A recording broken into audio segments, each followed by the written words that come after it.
Good afternoon, everyone. Thank you so much for being here. Welcome to this afternoon's May 2009 commemorative event.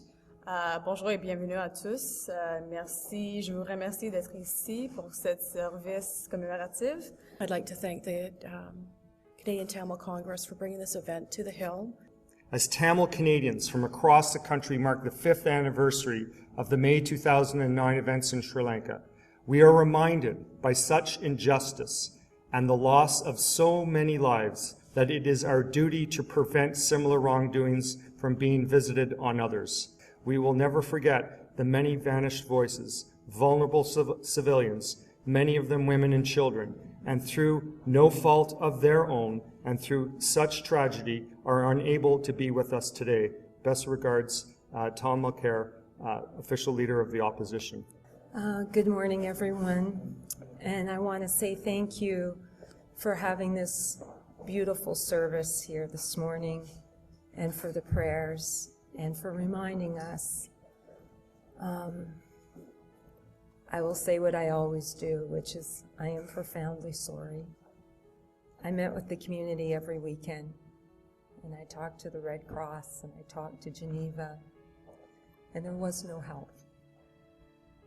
And there are no words to ever express how sorry I am for that. And I want you to know, as always, you are my family, and I keep you in my thoughts and prayers. And as you've heard, we will keep fighting. We will keep fighting. I really feel for you. I'm Senator David Smith. I was over in Sri Lanka in 2003 with Bill Graham when he was our foreign minister, and Bill was very proactive in trying to get some arrangements that would show respect for the Tamil community. But they weren't listening. Then I was back there in 2012 for the Commonwealth Conference. You know, the British delegation and the Canadians said we wanted to go up to Jaffna and meet directly. And the barrage we ran into, you know, they said, well, we'll arrange so you'll hear the party line and that sort of stuff, which we quite frankly refused to go on that. It was quite interesting because at that conference, they had a Sri Lankan minister of the government getting up and giving a speech at the Commonwealth Parliamentary Conference from all around the world and explaining their position and how well they were treating him. And believe it or not, he could not believe it. When he sat down, he got booed, really booed.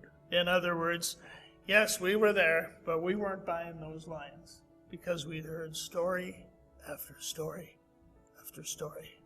Simply want to say, I've heard the stories, I've been there, I've seen it, I feel it, my heart goes out to you.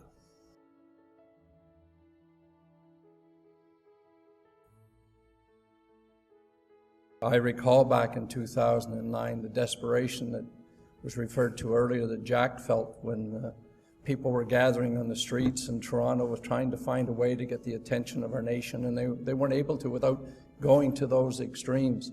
I'm the vice chair of the subcommittee on human rights, and my background is I came out of the labor movement. And in the labor movement, we have April 28th, the day for workers injured and killed on the job, and there's a saying, we fight for the living, but we remember the dead. And that applies very much to this situation. In the Subcommittee on Human Rights, we've studied Sri Lanka. And I've had the High Commissioner come to my office trying to justify and explain away things that are impossible to explain away. And I want to tell you that the subcommittee's view of this situation is very critical. And we understand that there's been a fake study done in the country. Truth and reconciliation only really happens when you have truth. And the truth is not being told. And as unfortunately we've heard here today, it is still ongoing. There's still persecutions. There's still murders. And the Tamil community is still as isolated as it ever was before. And the shame of that nation when they attacked their own citizens as they did in the safe zones is something the international community can never forget. Good afternoon, distinguished guests, members of Parliament, senators. We thank you for being here this afternoon. Thank you for having me come as well. What you're doing here and remembering what transpired in your country to ensure that we, Canada, been the honest peacemakers and brokers, continue to advance human rights and justice around the globe, and I agree with you.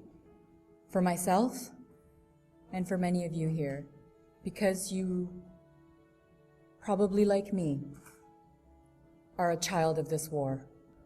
Over the new year when I went to Sri Lanka, because I wanted to take a journey back home.